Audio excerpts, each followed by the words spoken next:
Saudações, gente bonita. Goiás, 15 horas e 18 minutos.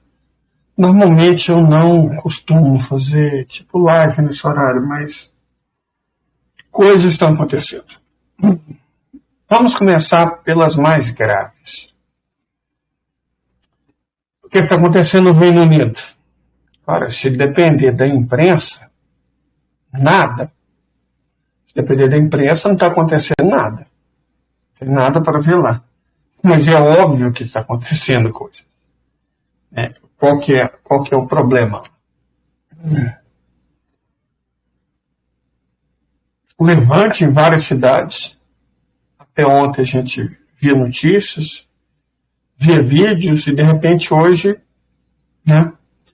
nenhum pio da imprensa sobre nada do que aconteceu lá. Ao mesmo tempo, houve um golpe de Estado, um golpe militar em Bangladesh. A presidenta do país foi deposta por militares com o apoio dos de sempre. Os jovens, eles querem mudanças. Os jovens querem liberdade. É mais ou menos a mesma lógica daquilo que eu falei das farsas que foram a Primavera de Praga, o Maio de 68 francês, o 68 dos Estados Unidos, o 1968 do Brasil. Jovens, classe média, alguns filhos de elite, liderados por pessoas empolgadas, evidentemente amando de potências estrangeiras, não precisa dizer quais são, tocando terror. Ocuparam o Palácio Presidencial, saquearam. Nós não vimos essa cena em Brasília. Sabemos quem foram os responsáveis pelo que aconteceu em Brasília. Destruíram a estátua, nós também já vimos essa cena. Um certo galo fez isso em São Paulo. É mais do mesmo, gente. O discursinho ocidentaloide da liberdade, esse papinho pós-68, ele já deveria ter cansado, mas ele não cansa, ele não desiste. Onde está o capitalismo enfrentando crise, lá ele aparece. Lá ele consegue convencer os jovens que eles precisam de liberdade. Eles não precisam da revolução do proletariado, eles não precisam derrotar a burguesia, eles não precisam acabar com a exploração. Não, eles precisam de liberdade. Ok. Fato é que Bangladesh, como eu disse há poucos dias, era um forte candidato para ingressar nos BRICS. Era um candidato muito forte, eu não sei se vocês lembram, mas eu falei, gente, são 5 candidatos fortes para ingressar nos BRICS. A Venezuela, a Argélia, o Vietnã, a Indonésia e Bangladesh. E, de repente, Bangladesh coringa, É óbvio que isso não é coincidência, Isso não é coincidência. Fala, Afonso, camarada. Diga aí. Isso não é coincidência, certo? De forma alguma isso foi coincidência. As nações que atentam, vamos dizer, aos interesses do império, elas sofrem danos, vamos dizer com essas palavras, da maneira mais gentil possível. Atentar contra os interesses do império faz com que, de alguma forma, a democracia seja levada até você. A Venezuela está vendo isso, gente. Os argumentos são absurdamente ridículos. Para começar, se você tem uma disputa, você tem uma disputa entre um candidato de esquerda, que fez uma revolução em curso, incompleta, claro, imperfeita, mas em curso, e um extremista de direita patrocinado pelos Estados Unidos, ninguém que de fato é de esquerda deveria ter qualquer dúvida a respeito de que lado ficar. O meu lado é a democracia. O que é a democracia? Vamos falar rapidamente sobre isso. O que é democracia? Democracia burguesa, ela foi feita para defender os interesses de quem? Da burguesia. Ela sempre está do lado de quem? Da burguesia. Então, por que eu defendo ou defenderia os interesses da burguesia? Bom, se eu pertenço a ela, se eu recebo por isso, ou se eu sou um completo imbecil. É uma dessas 3 coisas. certo? Faz sentido, pessoal, né? Vamos citar nomes, não. Não vou falar de I, não vou falar de C, não vou falar de L. Mas faz sentido certa gente defender o candidato a ditador, né? O Guaidó ponto 2, porque eles são da burguesia. Eles são burgueses. Se eles são burgueses, nada mais natural do que defender o interesse da burguesia. Eu não, sinceramente, nesse aspecto não critico. Nesse aspecto não critico eles de forma alguma. Porque estão defendendo o interesse de classe deles. Me espanta, contudo, certa gente dita de esquerda cair nesse esparrela. Dita de esquerda e sem origem de classe na burguesia. Estamos defendendo a democracia. Qual democracia, gente? Que democracia? A democracia que os Estados Unidos, sempre que acharam necessário, destruíram na América do Sul? Qual país sul-americano não teve golpe de Estado? Todos tiveram. Quem foram os patrocinadores desses golpes de Estado? Os mesmos Estados Unidos da América. Quando os Estados Unidos estavam patrocinando golpes de Estado, e aí às vezes a gente, por exemplo, Brasil, é fácil lembrar de 1964, um golpe de Estado claramente orquestrado pelos Estados Unidos, pelo então embaixador Lincoln Gordon. Mas não foi a única vez que os Estados Unidos intervieram no Brasil. Assim que terminou a Segunda Guerra Mundial, eles deram um jeito de usar o Dutra para aterrar o Getúlio Vargas do poder. As forças comandadas pelos Estados Unidos foram responsáveis pelo suicídio de Vargas, que evitou o golpe por 10 anos, mas finalmente, em 1964, eles tiveram sucesso. Depois nós tivemos o lavajatismo, o impeachment ilegal da presidenta Dilma, a prisão ilegal do Lula, o golpista Michel Temer. Depois nós tivemos também o Bozo. Em que momento os Estados Unidos estavam preocupados com a democracia? Expliquei para mim. Qual foi o momento da história que eu perdi que os Estados Unidos de fato estavam preocupados com a democracia? Os Estados Unidos estão preocupados com a democracia no Equador? Preocupados com a democracia na Argentina? Preocupados com a democracia no Peru? A mulher que está lá é uma golpista. Ela deu um golpe no Pedro Castilho. Eles estavam preocupados com a democracia quando tentaram derrubar. Na verdade, derrubaram, né, o Evo Morales. Eles estavam preocupados com a democracia. Gente, esse argumento é tão ridículo que eu fico constrangido, de verdade, eu fico constrangido em repeti-lo. Ele não faz nenhum sentido. Ele não corresponde aos fatos. Então a gente nem vai perder muito tempo com isso, de verdade. Né? Tem coisas que só merecem da gente o desprezo. Qualquer coisa além do desprezo é excessivo. Então, desprezo até de bom tamanho.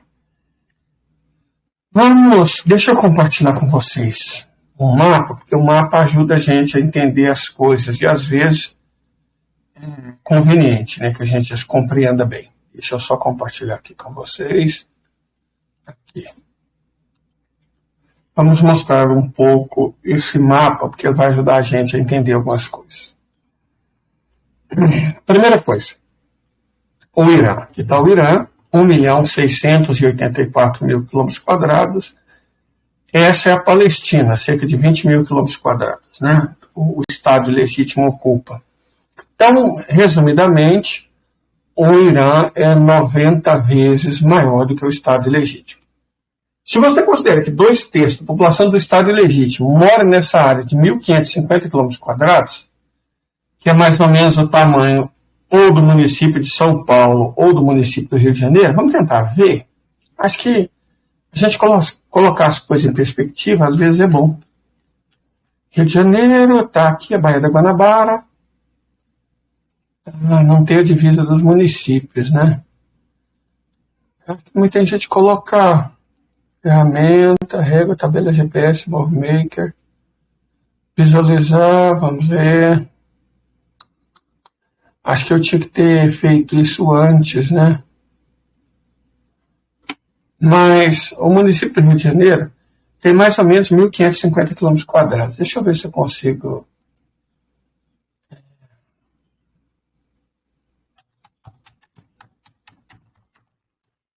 Eu vou ter que recorrer a uma organização que nasceu com uma proposta boa, mas se desvirtuou completamente, né?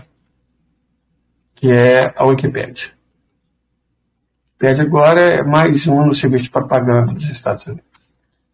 O município do Rio de Janeiro tem 1.200 km². Aquela área do Estado legítimo tem 1.500. Vamos pegar o município de São Paulo. Nem deve ter mais ou menos essa área, 1.000 e pouco. São Paulo, cidade mais populosa do Brasil. 1.015, não, isso é a distância, né? A área do estado de São Paulo, do município de São Paulo. O município de São Paulo tem 1.521 km², e a área que a gente colocou aqui como área core do estado ilegítimo tem 1.500 e poucos km² também. Então, é mais ou menos o mesmo tamanho, pouco maior que o município do Rio de Janeiro, e rigorosamente o mesmo tamanho do município de São Paulo. Aqui mora 2/3 da população palestina sob ocupação israelense, certo? É uma área muito pequena, sem profundidade tática. Como assim sem profundidade tática? Se a gente pega o Irã, 90 vezes maior do que o Estado ilegítimo, bom, o Irã, você tem uma enorme cadeia montanhosa, né? Aqui, ó, tá vendo? Você tem uma cadeia montanhosa. Dá até para a gente ver as altitudes. 2.000 metros, aqui 1.000 metros, aqui são 600 metros. Quando eu me afasto um pouco do litoral, as altitudes sobem 2.254 metros. Você tem uma cadeia, os Montes Elbrus, né? Aqui, ó, 1.800, 1.500, 1.400. Então você tem uma cordilheira, que são os Montes Elbrus, que fica ao longo são paralelos ao Golfo Pérsico. Esse é o Golfo Pérsico. Você também tem os Montes Taurus, né, na fronteira com a Turquia. Aqui as altitudes ultrapassam 2.000 metros, são mais elevados. Você tem uma outra cordilheira montanhosa em torno de Teherã, né, a capital do país. Eu vou ver as altitudes aqui.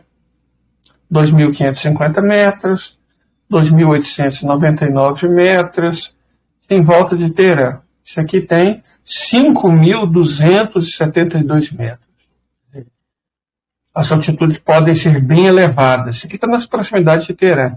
Monte Damavanda, salvo engano, é o ponto culminante do Irã. Você tem outra cadeia montanhosa. O Irã tem várias cadeias montanhosas. Entre as cadeias montanhosas e o Mar Cáspio, a gente tem uma região bem mais úmida. O nome disso em geografia chama jusante, certo? Jusante. Essa região, vocês podem ver, coberta de floresta, tem um clima temperado, é uma região muito bonitinha. Do outro lado, a montante, nós temos o chamado fenômeno da sombra do deserto. Você tem uma cadeia montanhosa passando aqui, uma cadeia montanhosa passando aqui, e aqui você já tem os contrafortes do Himalaia. Os contrafortes do Himalaia chegam a encostar no Irã. Aqui, ó, tá vendo? Isso aqui, ó, parte dessa montanha aqui, na fronteira com o Afeganistão, faz parte dos contrafortes do Himalaia. Aqui, ó. O Himalaia está aqui, ele vai descendo pelo Afeganistão, e franjas chegam a entrar em território iraniano. Entre esses contrafortes do Himalaia, essa cadeia montanhosa que margeia o Cáucaso, os Montes Taurus, os Montes Elbrus, nós temos essa região aqui que é o que se chama de sombra de montanha. São regiões muito secas. Inclusive alguns dos desertos mais secos que existem nesse planeta, e mais quentes também. Já se registraram temperatura na superfície de mais de 80 graus aqui. Então, isso é uma região de sombra de deserto, uma região muito quente. Absolutamente inabitável. Não tem vida humana nesse local. Uma região inabitável. Certo? Centro do Irã. É um país enorme, como a gente viu, um país muito grande. Tem desertos aqui, região de sombra de montanha. Ok. O país é muito grande. Isso dá ao Irã uma série de vantagens táticas. Porque nós temos uma infinidade de montanhas dentro das quais, sob as quais é possível esconder laboratórios, pistas, você pode esconder depósitos. Nossa, você pode esconder coisa demais. E fábricas, inclusive. E, inclusive, existem fábricas escondidas debaixo dessas montanhas que existem em território iraniano. Agora, olha a Mishort do território israelense. Como é que você vai esconder alguma coisa nesse país? Pequeniníssimo. Você vai aqui é a cidade de Eilat, né? Porto que o Estado ilegítimo tem no Mar Vermelho. Eles têm, como eu mostrei uma vez, uma pista de pouso e decolagem ao longo da fronteira com o Irã. Tá vendo? Isso aqui é uma pista de pouso e decolagem da cidade de Eilat. Se a gente for caminhar, o país é tão pequeno que a gente consegue, sem muita dificuldade, achar pistas de pouso e decolagem, estruturas militares, edifícios, certo? Bases, ó, isso aqui, ó. Isso aqui é um kibbutz. Isso aqui, nitidamente, isso aqui é um kibbutz, olha a organização, né? É um kibbutz. Isso aqui é um kibbutz, certo? Isso aqui são áreas agrícolas que, com certeza, pertencem ao kibbutz, uma região que era um oásis, né? A gente segura aqui. Aqui está a Jordânia. Aqui está outra cidade do Estado ilegítimo, ao longo da fronteira com a Jordânia. Por que ao longo da fronteira da Jordânia? Porque isso aqui é uma continuação do Vale do Rift. O Mar Morto, que na verdade é um lago que está secando, por isso que ele está dividido em dois, ele fica a mais de 400 metros abaixo do nível do mar. E essas águas aqui caíram tanto que foram transformadas em salinas, né? Isso tornou salina. Né? A Jordânia fez salinas do lado dela, né? Potashit, e o Estado ilegítimo fez salinas do lado dele. O que restou do Mar Morto foi só isso aqui. Isso aqui é o que restou do Mar Morto. Está secando. Certo? Por que está secando? Porque a água do Jordão, aqui o Jordão, está sendo desviada para outros usos, e aí pouquíssima água chega no Mar Morto. E o que vai acontecendo com o Mar Morto? Ele vai secando e morrendo ainda mais, concentrando enorme quantidade de sal.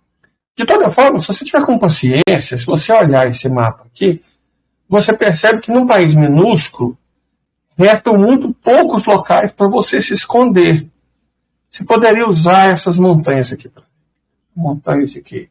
600, são colinas, né? 600 metros, 500 metros. São montanhas antigas, desgastadas, muito baixas, praticamente colinas, em cima das quais você vê alguns assentamentos.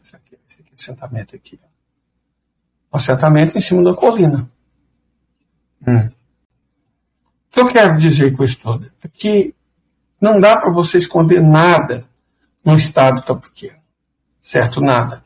E se você considera que nesse estado tão pequeno, em toda essa área aqui, incluindo Jerusalém, mora 1/3 da população, né?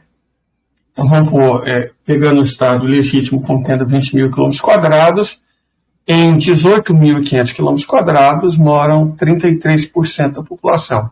E em 1.500 km², que é esse aqui, moram 67% da população. A população está altamente concentrada nesse território aqui. E nesse território aqui, que é o núcleo core do Estado ilegítimo, que colonos da Europa Oriental, apoiados por europeus e norte-americanos, construíram com a cumplicidade da ONU, nesse local aqui, existe basicamente pessoas da religião étnica dos europeus orientais que colonizaram a Terra Santa. Só os europeus orientais e descendentes de europeus orientais daquela região específica. Aqui ficam muitas das maiores cidades do Estado ilegítimo. Capital Tel Aviv, Haifa, terceira maior cidade, Acre, Netânia, Asdod, tem uma cidade chamada aqui, ó, Askelon, fica entre Asdod e a faixa de Gaza. Então vamos lá, nessa área aqui é uma área praticamente urbana contínua. É uma cidade em cima da outra. Asdod, Gan Yavne, Gedera, Revorot, Yavne, Ramla, Lida, Neziona, Rishon, Lezion, Olon, Rosh Hayan, Tel Aviv, Ramat HaSharon, Herzília, Hanaana, Taíbe, Cadmasorã, Kifar Iona, Netânia, Hadera, Baca, Al-Garbi, Harish, Pardes, Hanaharkur, Arara, Alfam, Cesareia, Siro Yaakov, parte da cidade de Daliat al-Carmel, Atlit, Tarat Carmel, Haifa, Kaiot, Acre. Repara que esses nomes não são nomes poloneses, tchecos, ucranianos, russos, não são nomes da Europa Oriental, nem sequer romenos, húngaros. Não são nomes da Europa Oriental, são nomes na língua revivida chamada hebraico. Por que então? Bom, primeiro, os nomes originais eram esses? Cara, eu duvido muito. Certo? Eu duvido muito que os nomes originais eram esses. Porque esse era território do Império Otomano, né? Então, os nomes ou seriam árabes ou seriam turcos.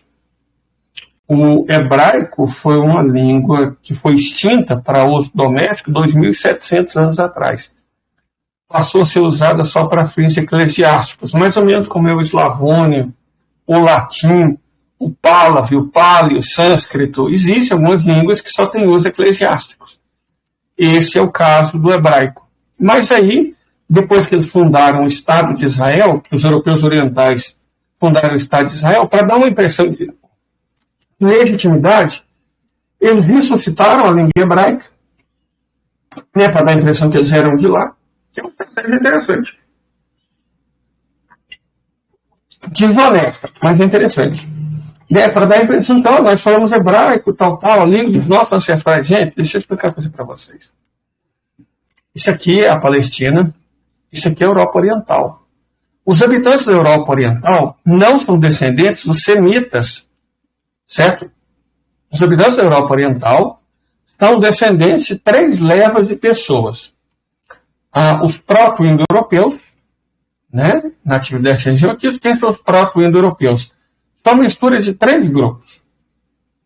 Um que vem do Cáucaso, um que vem da região dos Urais, e o principal que veio dessa região aqui da fronteira entre a Rússia e o Cazaquistão. Esses 3 grupos se mesclaram, fundaram os proto-indo-europeus. Certo? O idioma mais próximo do proto-indo-europeu é o lituano, seguido pelo letão. Havia outros idiomas do grupo báltico. O prussiano, que era aqui, e o livoniano. E, além disso, havia um grupo chamado de Bálticos do Leste. Esse grupo de Bálticos do Leste, junto com proto-indo-europeus, deu origem aos russos, certo? Povos que viviam na região da Polônia, Vênedos, por exemplo, Polábios e tudo mais, deram origem aos poloneses. Isso aqui são povos bálticos. Os ucranianos vêm do mesmo estoque que deu origem aos russos e aos belorussos. Os moldavos descendem dos antigos dácios e trácios, mas os latinos, a mesma coisa que diz romeno, moldavo e romeno falam o mesmo idioma, só que escrito em alfabetos diferentes. Os eslovacos são ancestrais das populações brancas de origem europeia. Os outros ancestrais são povos asiáticos, que vivem além dos Urais. Então, assim, de um modo geral, aqui você tem germânicos e aqui você tem povos eslavos.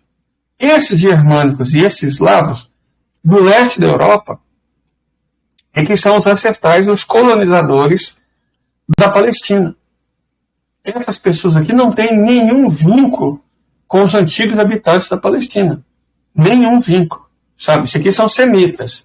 Isso aqui são eslavos e germânicos. Eslavos, germânicos e aqui um pouco de românicos. Certo? Aqui são semitas. Nada a ver com povos indo-europeus. Não tem link. Não tem link algum entre esses 2 povos. Mas o que aconteceu? Prosélitos praticantes da antiga religião dos hebreus, na verdade não é a religião dos hebreus, né? A religião dos hebreus sequer era monoteísta. O Gênesis foi escrito depois da volta do cativeiro da Babilônia, não antes.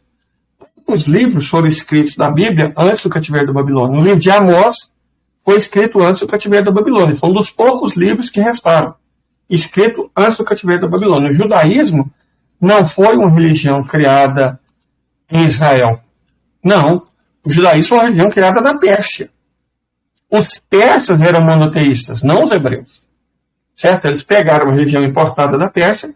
Quando a classe sacerdotal dos hebreus foi levada para a Babilônia, né? Foi levada para a Babilônia, e depois foi resgatada por Ciro o Grande da Pérsia, e eles incorporaram muitos elementos da religião que era praticada no Irã. Qual que é o nome dela, gente?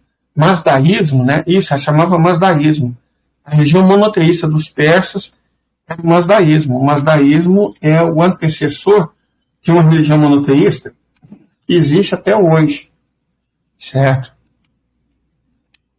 Qual que é o nome dela? A gente pode procurar aqui para vocês rapidamente, me dá branco. Religiões. Eu até fiz um fio sobre essas religiões monoteístas do Oriente Médio, e nós descobrimos que a maior parte delas é de origem indo-ariana, não semita.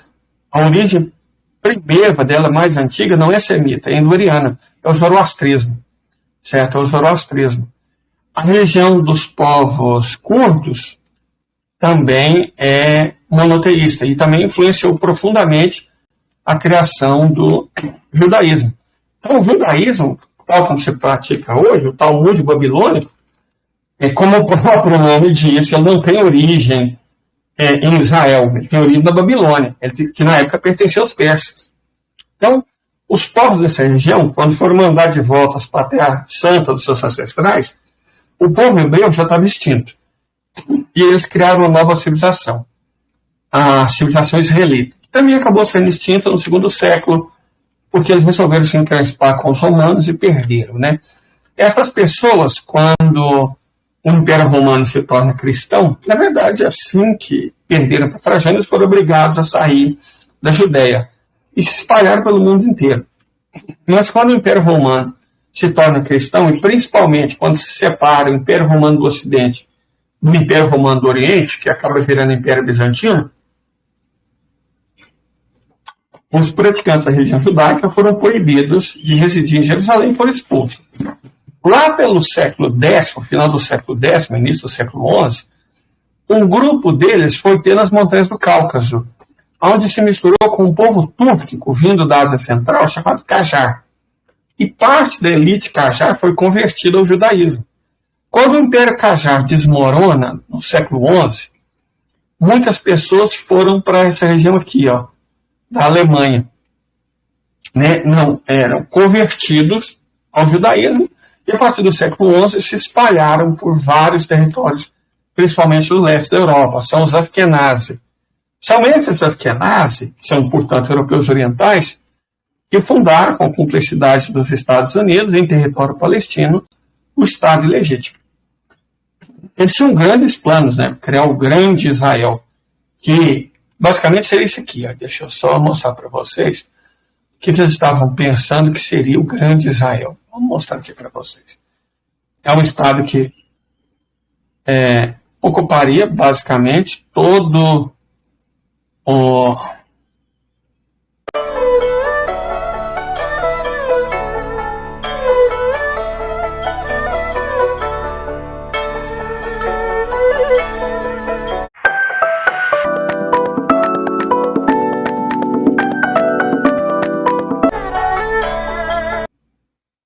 leste do Nilo, né, até próximo da Ilha Elefantina,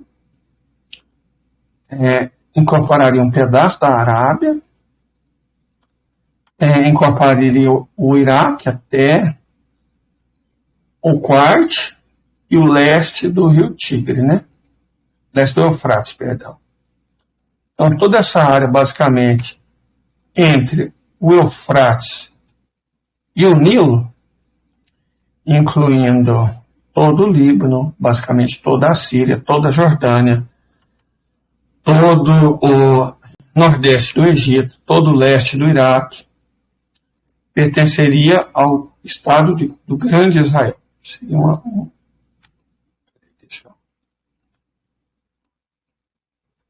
Seria um território de mais de 1,4 milhão 1 milhão de quilômetros quadrados, vamos colocar aqui 1 milhão de quilômetros quadrados.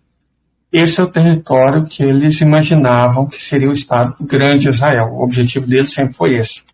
Né? Eles partiram de uma narrativa mitológica que existiu de fato o reino de Judá e existiu de fato o reino de Israel, mas foram reinos pequenos, de pouca duração. Duraram uns poucos séculos, mas criou-se toda a narrativa mitológica em torno desses reinos e eles esperavam restaurar, né, supostamente, esse reino, apesar do reino histórico de Israel e Judá ter ocupado basicamente um pedaço, não todo o Estado de Israel atual, um pedaço da Jordânia e um pedaço da Síria e do Líbano.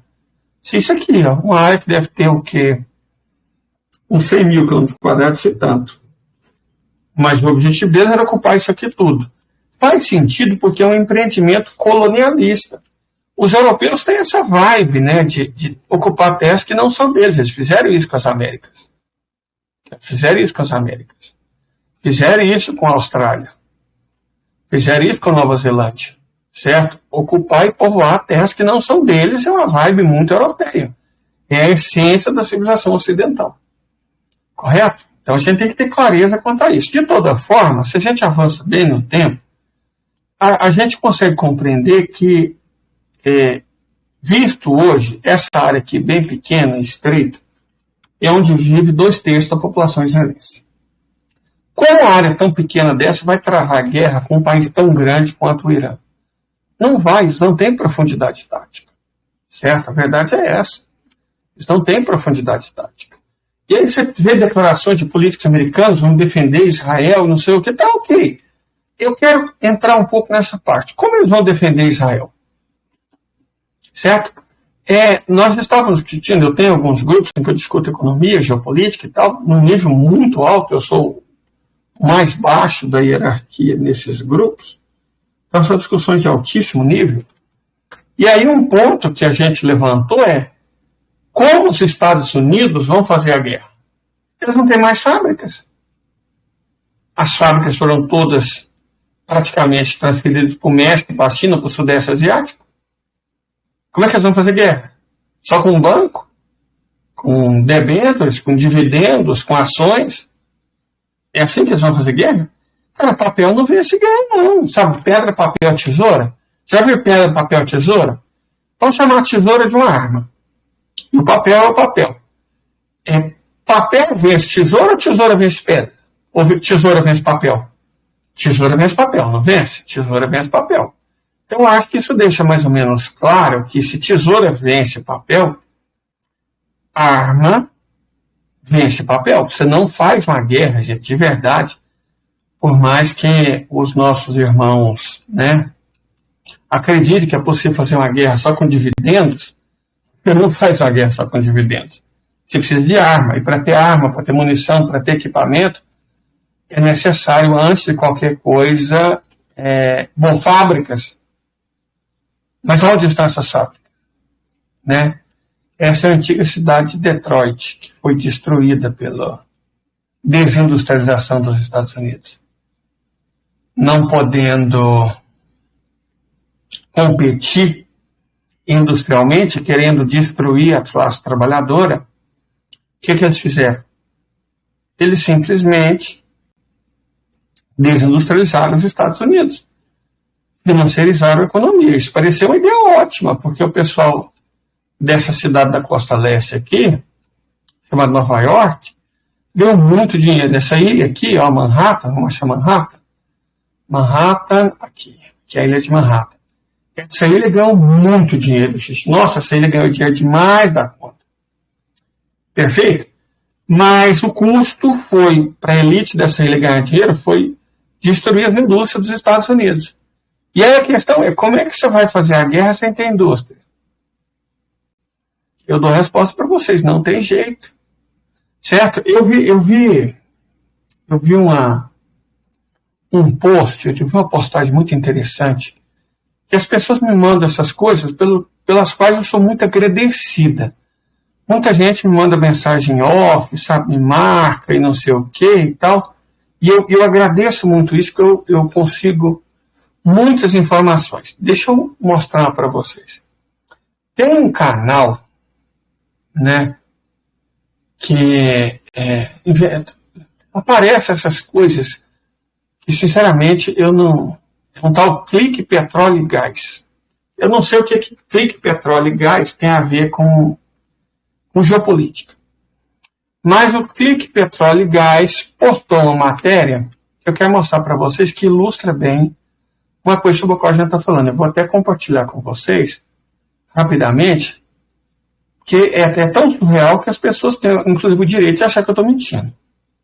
Não é possível que alguém tenha essa cara de pau.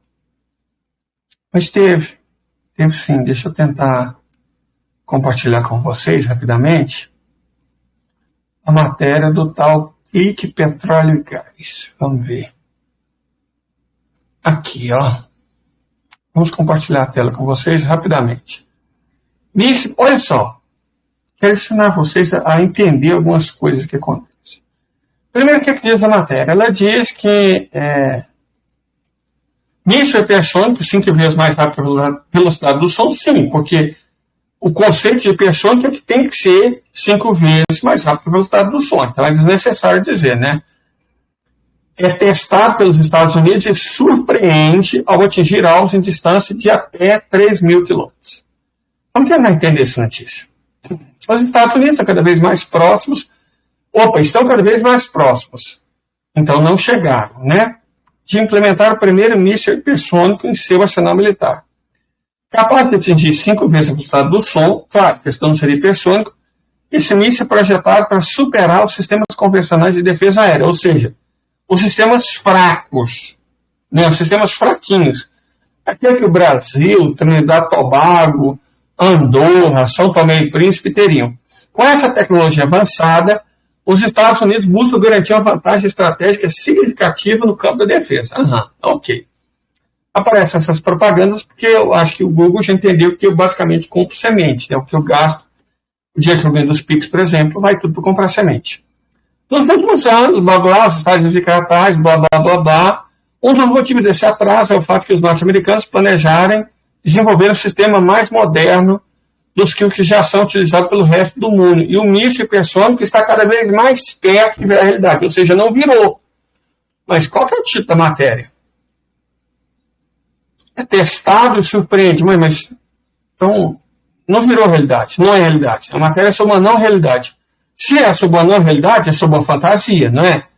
No final de junho deste ano, o Exército dos Estados Unidos realizou o primeiro teste do míssil mais rápido que a velocidade do som. Gente, praticamente qualquer míssil é mais rápido que a velocidade do som em um campo de batalha.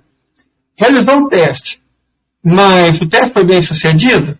Por que tem essas imagens CGI do teste? Não tem as imagens reais? Porque isso aqui é uma coisa que adolescente que entende de programação faz. Mas, enfim, né? Segundo os Estados Unidos, ou seja, eles mesmos estão contando a história, ninguém foi conferir, a arma Dark Eagle, nossa, a águia negra, uau, não quer dizer que vai, quer dizer que pode. Eu posso me tornar rico. Eu posso fazer um implante de cabelo e virar, sei lá, um roqueiro. Pode acontecer várias coisas. Pode não quer dizer nada. Se integrar as forças de comando conjunto em tempo real. Durante as manobras, o míssil hipersônico dos Estados Unidos demonstrou, mostra as manobras, que poderia conversar com outras unidades de combate. Uau! Coisa que os sistemas russos fazem, né? Assim como o sistema de controle por longos períodos de tempo. Ok. Dark Eagle é um míssil superfície, de médio alcance, que está sendo desenvolvido, ou seja, não foi. Pela Lockheed Martin e pela Northrop Grumman. O principal objetivo do míssil mais rápido que a velocidade do som, como eu já expliquei, basicamente todos os mísseis são mais rápidos que a velocidade do som, eliminar alvos em distância de até 3.000 quilômetros. Gente, eu não sei se esse povo sabe, mas 20 quilômetros é até 3.000 quilômetros. Então, até 3.000 quilômetros é muito impreciso. Mas vamos continuar. O sistema de míssil hipersônico dos Estados Unidos consiste em um lançador móvel de 2 cartuchos, cada um contendo um propulsor de foguete e um Common Hypersonic Light Body, GHB, em um cone de nariz. O foguete alavanca o corpo de deslizamento a grandes altitudes, de onde realiza sob controle até seu alvo. Desliza sob controle até seu alvo, alcançando a velocidade máxima de Mach 17, cerca de 21 mil quilômetros por hora. Está vendo a picaretagem? Vamos explicar a picaretagem aqui. Pelo que está falando, isso vai lançar o foguete para o ar, ele vai para a estratosfera. Gente, na estratosfera, deixa eu contar uma coisa para você, todos os mísseis são hipersônicos, que não tem resistência do ar. Alcança a velocidade de Mach 17, qualquer míssil que vai para a estratosfera alcança essa velocidade. E quando fala desliza, você traduzir, ele cai, então ele não é tático. Então, a picaretagem que eles estão fazendo é, vamos pegar o mesmo foguete que eles usam para lançar satélite, esse tipo de coisa, em versão menor, lançar para o espaço, chegar lá no espaço, ele mira o alvo e cai em cima dele. Isso não é um míssil hipersônico, é um míssil. Só que, como está em elevadas altitudes, ele vai cair em velocidade hipersônica.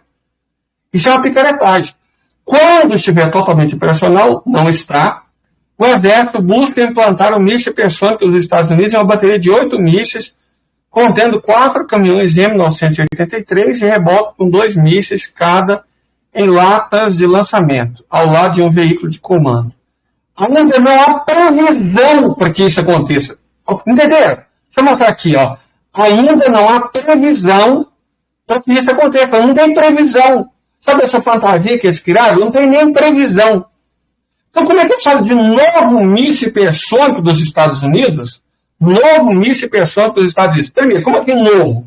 Vocês não tem nenhum. Existe um míssil hipersônico antigo por esse ser novo? Não. Eles não têm nenhum. É novo. Como assim novo míssil hipersônico? Não. Eles não têm nenhum. Aí está se tornando uma realidade. Então, eles não têm previsão, né? Eles não têm previsão para quando essa jossa supostamente vai funcionar, mas ele já está se tornando realidade. Então, uma coisa que é uma completa fantasia, que não tem previsão para acontecer, está se tornando realidade. Está se tornando realidade na cabeça de quem? Me explica, na cabeça de quem está se tornando realidade? Aí depois, o posicionamento da Rússia. Em fevereiro, a Rússia iniciou a produção, ou em série. Iniciar a produção em série quer dizer que já tem, né? De um novo míssil mais rápido que a velocidade do som, afirma o presidente Vladimir Putin. Especialistas afirmam que esse tipo de míssil é quase impossível de ser abatido. Opa! Uau! A Ucrânia afirmou ter evidências de que a Rússia disparou o míssil hipersônico Zircon pela primeira vez no começo da guerra, durante os ataques da capital Kiev em 7 de fevereiro. Então, isso quer dizer que a Rússia não apenas tem, como já usou. Aí, especialistas, ninguém fala qual, né? Destacam que, caso o dispositivo siga o que Moscou afirma, não, você tem. Não é questão de Moscou afirmar, não. Moscou filmou e mandou para todos os inimigos, para ficar com ele, ficar esperto. É uma arma formidável. A velocidade hipersônica o torna invulnerável até mesmo às melhores defesas antimísseis ocidentais, como, por exemplo, o Patriot, de acordo com a Missile Defense Advocacy Alliance, MDAA. As empresas da indústria de defesa russa aumentaram nos últimos anos, aumentaram a produção, que quer dizer que existe desde os últimos anos. E a produção foi aumentada diversas vezes, incluindo armas de ataque de alta precisão e veículos aéreos não tripulados, tanques, veículos blindados, artilharia, sistema de defesa aérea, sistema de contra-bateria, equipamento de comunicação e reconhecimento. Tá vendo? Para isso é necessário indústria. Lembra que eu falei que os Estados Unidos não têm mais indústria? Eles têm fantasia, né? Opa, aqui é essa propaganda esquisita. Vamos parar de compartilhar isso, que nós não queremos propagandas esquisitas, sobretudo que sejam inadequadas a pessoas de, né, idade não recomendável para assistir esse tipo de míssil, esse tipo de vídeo. Então, vocês estão vendo, gente, o tipo de fantasia que eles constroem? Vai haver, não se sabe quando, porque não tem nenhuma previsão, um míssil que vai fazer 5 vezes a velocidade do som. Claro, todo míssil hipersônico tem que fazer 5 vezes a velocidade do som. A Rússia, por exemplo, tem 2 que fazem pelo menos 5 vezes a velocidade do som. O R-37M, né, que faz 7 vezes, e o... Peraí, só um momento. O R-33. Então tem 2 mísseis hipersônicos uma enormidade de mísseis hipersônicos ar-terra, ar-ar, mar-terra. Terra-terra. Eles têm uma verdadeira fauna de mísseis hipersônicos. A China também está construindo a sua própria fábrica de mísseis hipersônicos. A República Popular Democrática da Coreia também tem míssil hipersônico. O Irã tem míssil hipersônico. Quem não tem míssil hipersônico são os Estados Unidos, mas os Estados Unidos tem uma coisa que a Coreia do Norte não tem, que a Rússia não tem, que a China não tem, que o Irã não tem. Que é uma máquina de propaganda e mentira, divulgando as fantasias deles como se fosse realidade. Você não faz guerra com fantasia. Não se faz guerra com armas que você não tem. Não se faz guerras com CGI.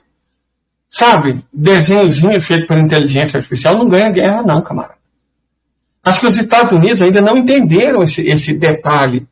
Que para ganhar uma guerra, você precisa de exército de verdade, marinha de verdade, força aeroespacial de verdade, arma de verdade, munição de verdade, e muita fábrica. Não de propaganda. De arma, equipamento e munição. E os Estados Unidos não têm isso. Então como é que eles vão ganhar a guerra? Explica aí para mim, camarada. Eles não vão ganhar. Aí como é que eles vão ajudar o Estado legítimo? Como? Com o porta-avião que até os Houthis põem para correr? Que foi isso que aconteceu esses dias, não foi? Os Houthis colocaram um porta-avião nos Estados Unidos para correr, cara. E ninguém nunca mais ouviu falar do porta-avião. A única coisa que se sabe é que a quase totalidade dos tripulantes desse porta-avião está com transtorno de estresse pós-traumático. Então eles ficaram traumatizadozinhos. Você pensou? Enquanto eu estava bombardeando casa de civil, hospital, escola, creche, eles não estavam traumatizados. Veja só que coisa, eles não se traumatizaram. Mas a partir do momento em que eles receberam tiros de volta, eles ficaram traumatizadozinhos. Olha só, gente, eles estão traumatizados. Eles estão altamente traumatizados. Eles não podem voltar. O que será que eles viram, né? Que deixou aqueles 5 mil supostos homens traumatizados? O que será que deixou eles traumatizados? Alguém revidar? Porque é muito fácil você estar no porta-avião e atacar um país fraco que não revida. É o que eles estavam acostumados a fazer desde sempre, né? Desde sempre eles fazem isso. Agora, pela primeira vez, eles enfrentaram criadores de cabra e pescadores que reagiram. E aí eles ficaram traumatizados. Então, com um transtorno de externo pós-traumático. Tiveram um trauma muito grande, né? Gente, com esse tipo de gente, você ganha guerra. Pessoa que fica traumatizado porque, tipo, vai na guerra, porque está acostumado a bater e de repente apanha. É isso? Né? Eles ficam traumatizados. Estão muito traumatizados. E esse tipo de soldado que vai ajudar isso aqui? Fala sério, né, gente? Por favor. Né? Fala sério. E aí vamos a outra questão que os Estados Unidos vão proteger. Não vão. Como é que eles vão proteger? Eles não conseguem proteger a si mesmos. Eles tiveram que sair correndo para tentar chegar em alguma banca, alguma Bahia, algum lugar, provavelmente a Carolina do Norte, para conseguir se esconder e reparar. Aí vocês nem tem como reparar esses navios, né? Porque a indústria deles é um fracasso.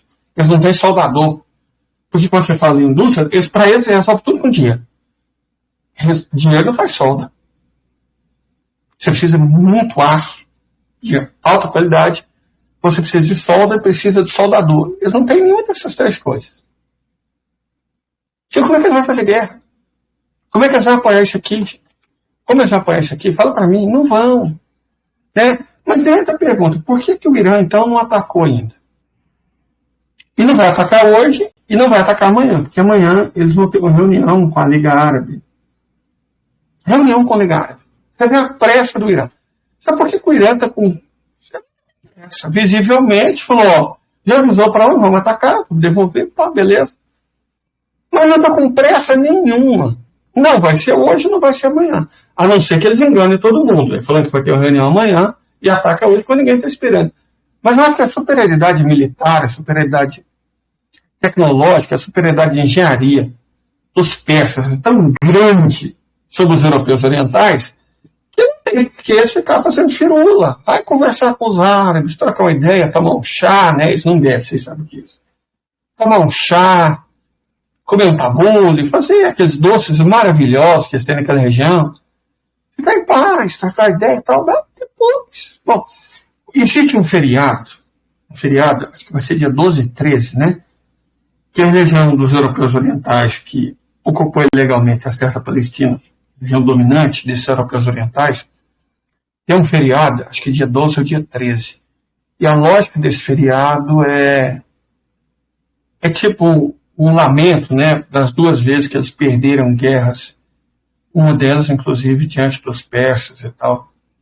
É uma ótima data, né, para o Irã infligir a eles uma terceira derrota, já que eles estão comemorando 2 derrotas, que comemoram 3. Então, hoje é dia 5, daqui a uma semana tem esse feriado. Para que o Irã teria pressa? A gente não cansa de receber notícias de voo com transponder ligado, ou seja, é a ponta do iceberg, gente. Aqueles voos que aparecem naqueles programas que mostram em tempo real como é que está a aviação do mundo, só vale para quem está com o transponder ligado. Entendem isso? Só com o transponder ligado. Só com o transponder ligado. É claro que uma enorme quantidade de voos acontece com o transponder desligado. Mas toda hora com o transponder ligado está saindo voos de Astracan, vão para Teherã. Astracan, Teherã. Astracan, Teherã. O Shoigu, que o Rogério, estou falando de qualquer Rogério. Rogério falou que não tem essa de transporte Rússia-Teherã, que não existe isso. A Rússia, na verdade, é amiga de Israel e inimiga dos iranianos. Rogério falou isso.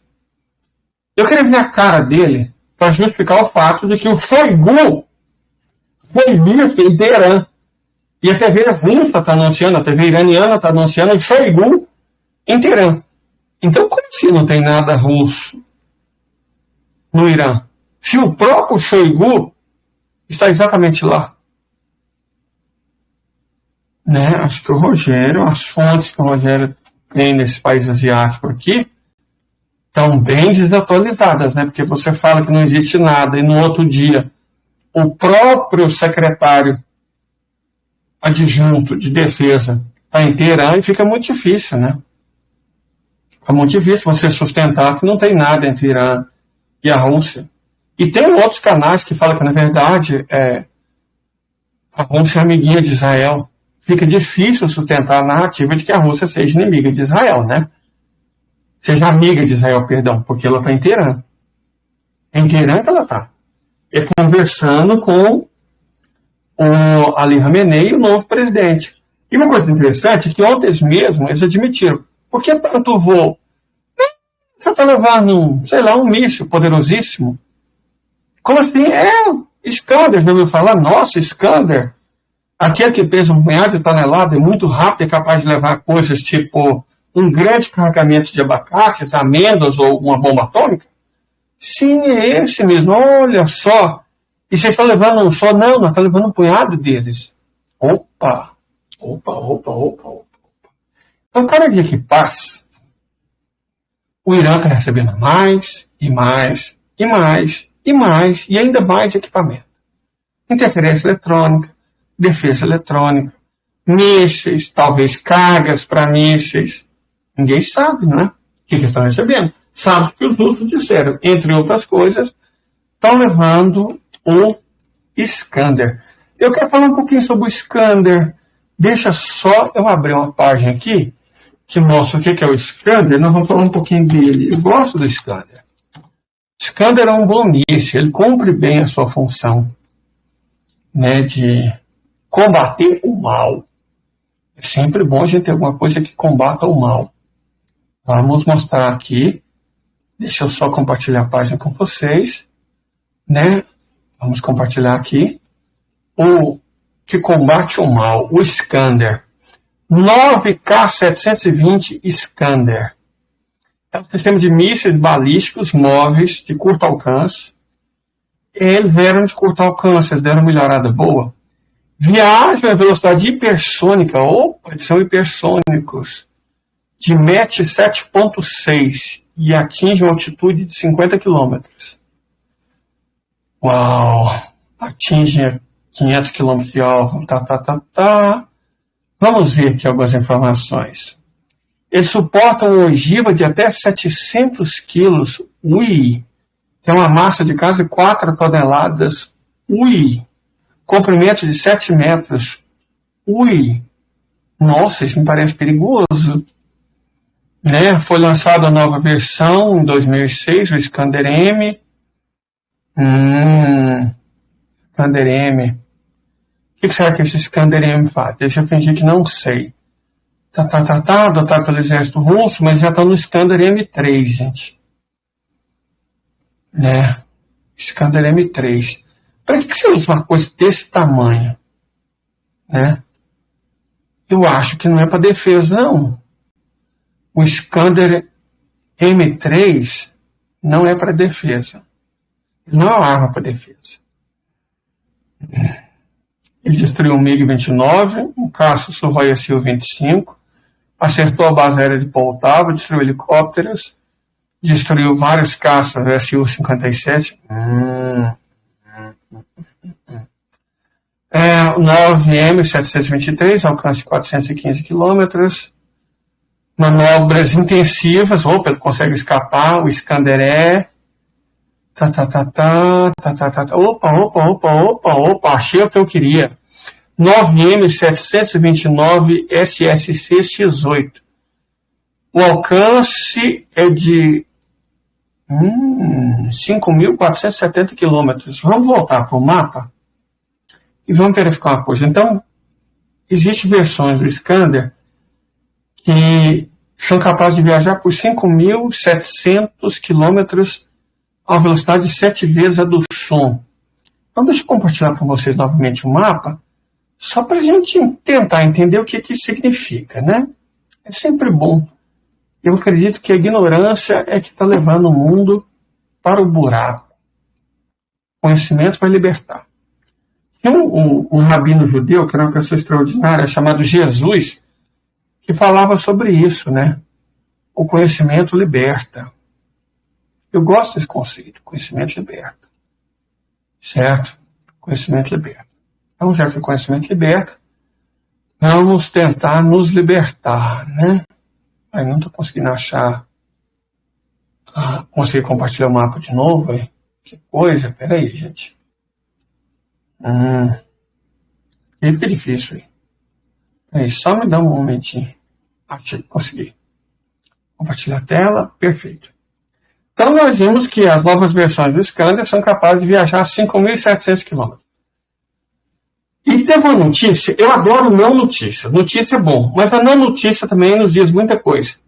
A notícia tem caráter oficial, só que não mostrou quem foi o oficial responsável, né? Um desses sites de propaganda, né, travestida de notícia, a Arábia Saudita, nós não vamos deixar que mísseis iranianos cruzem nosso território.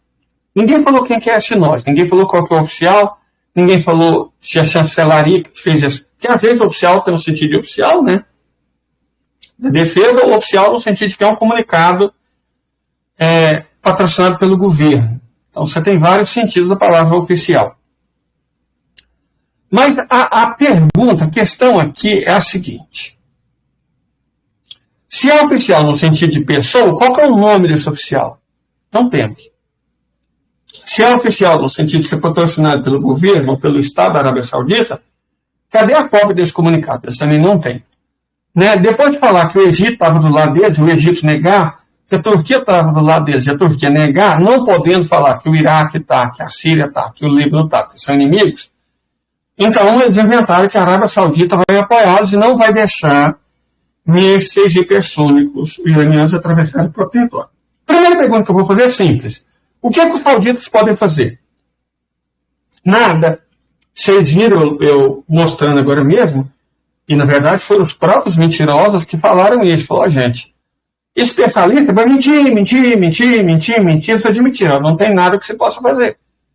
Então, se ninguém pode fazer alguma coisa, por que a Arábia Saudita poderia fazer? Se ela quisesse, né, vamos dizer que o Irã resolve passar por aqui. O que a Arábia Saudita pode fazer para deter esses mísseis hipersônicos? Eu digo para vocês, absolutamente nada. E segundo, precisa passar pelo território da Arábia Saudita? Não, gente, pelo amor de Deus. Aqui está o Estado ilegítimo, né? Aqui está a faixa onde está a maior parte da população, que com certeza vai concentrar os ataques. E vamos fazer aqui. Vamos calcular a distância que existe entre o Estado ilegítimo, né, e a fronteira com o Irã. Vou colocar aqui. Fronteira com o Irã. Então, daqui até aqui. Opa, 928 quilômetros.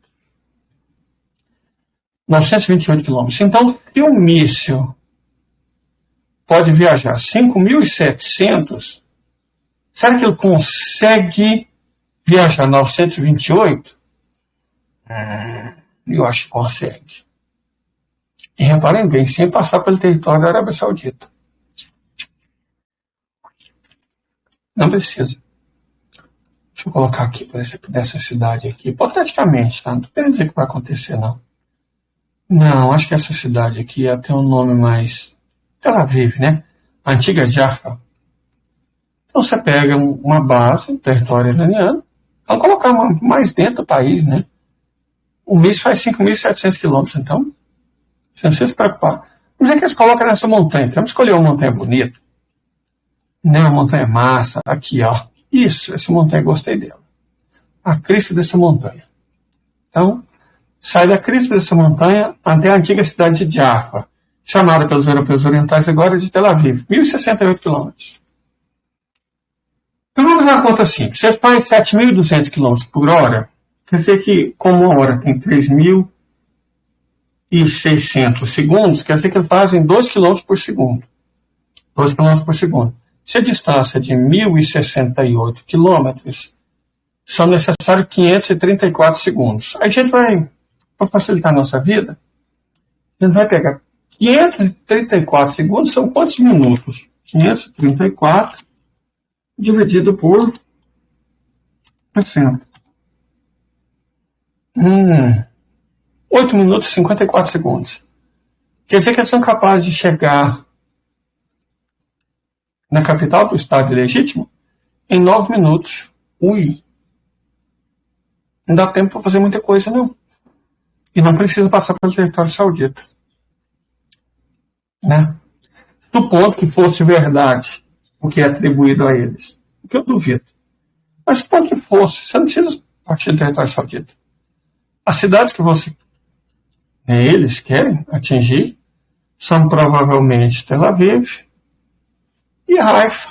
Haifa é até mais perto. E nenhuma delas você precisa passar pelo território da Arábia Saudita. Então, por que a notícia de que os sauditas estão apoiando os israelenses? Se isso não é verdade, e mesmo se fosse, não faria a menor diferença. Tanto porque, não há nada que os sauditas possam fazer, e principalmente, 2, não é necessário.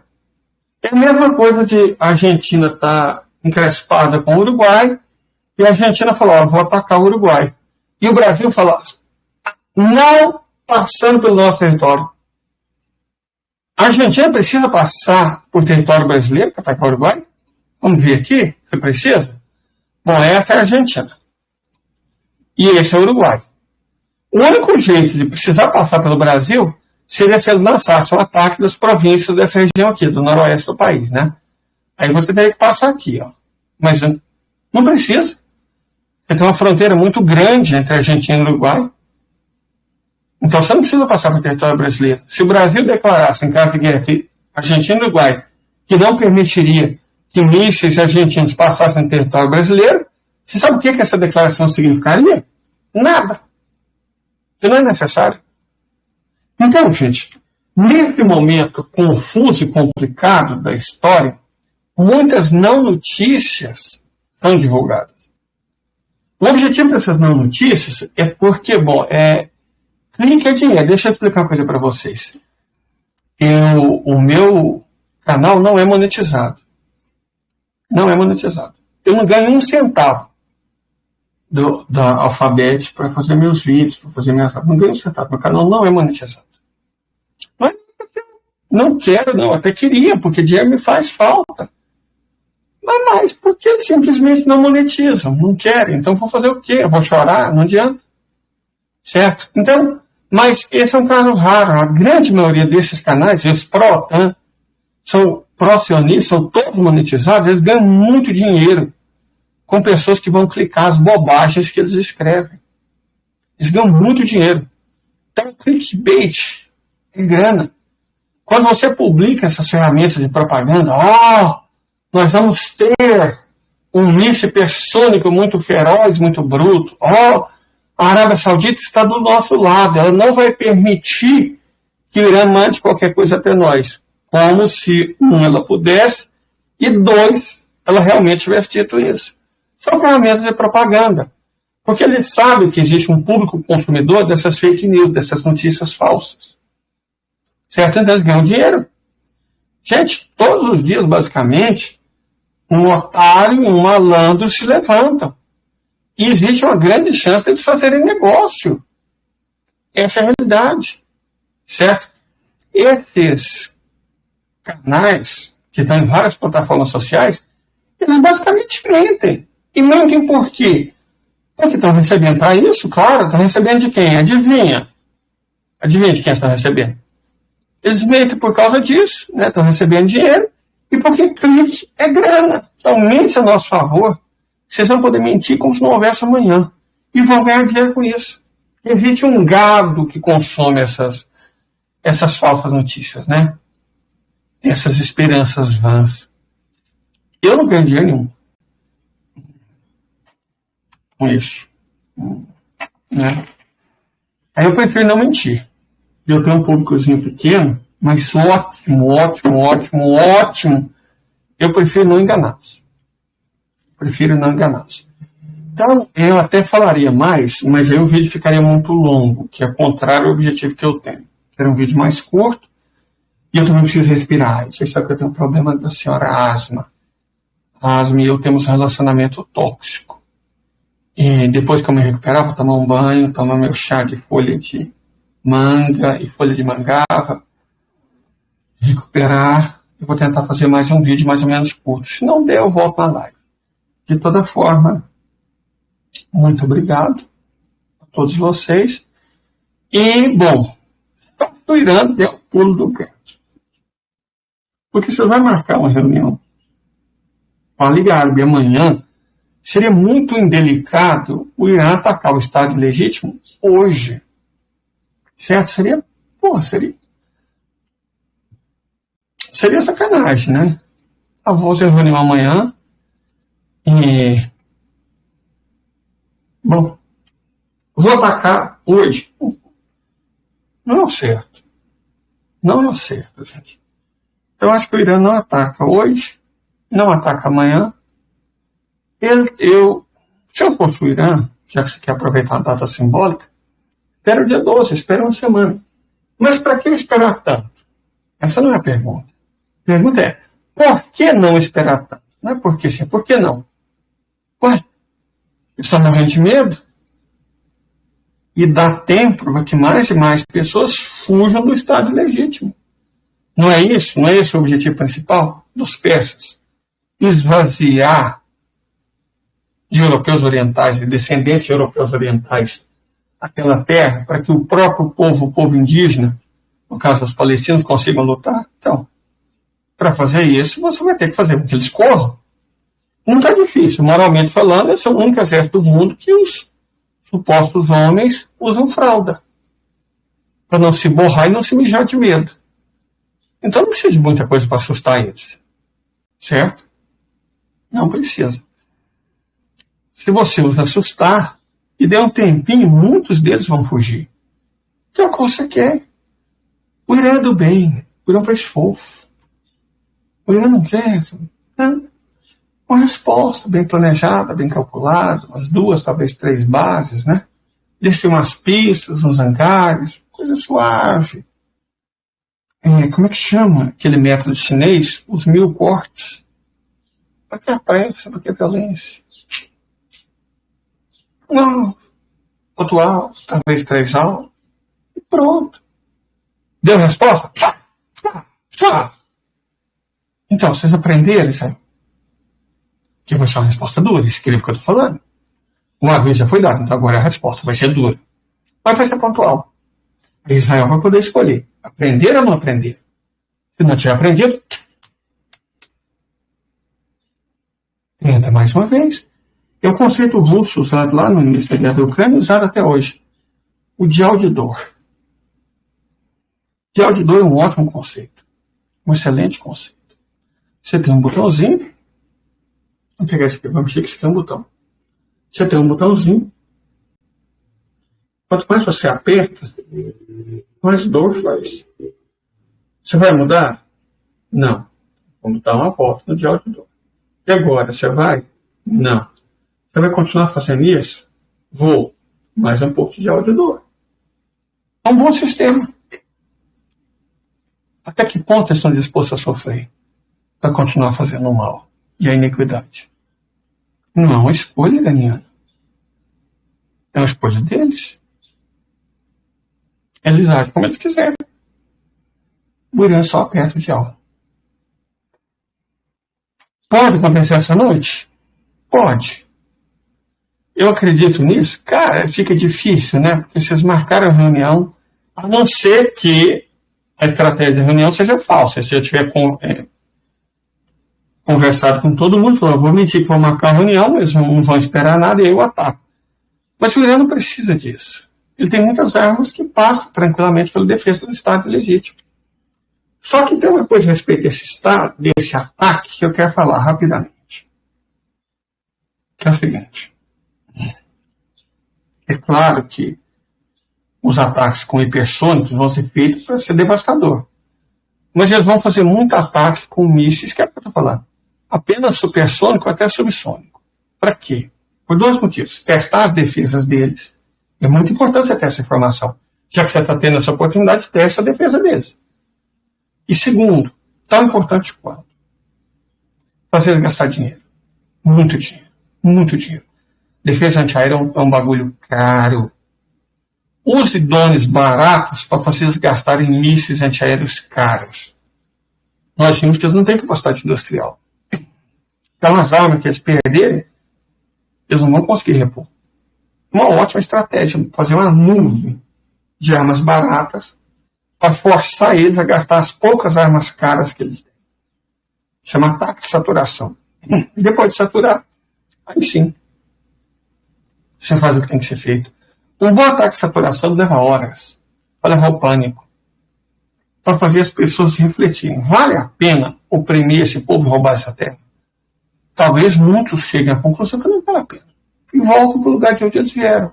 Olha que maravilha, ó. Uma solução pacífica. Se queres a paz, emigra. Eu diria que é uma solução pacífica. Ou fácil. Certo? Seja como for, os persas têm tempo. Quem não tem são eles. Quem não tem são eles. A crise econômica, revoltas que parece guerra civil, estão chegando na casa deles. É muito fácil tentar dar o golpe na Venezuela, deram o golpe em Bangladesh, mas, honestamente, se eu fosse eles, minhas preocupações seriam outras. Mas como eu não sou eles, e como as preocupações deles não são outras, com todo respeito, que se ferrem. Eles, vocês que têm uma ótima tarde, um ótimo dia, uma ótima noite.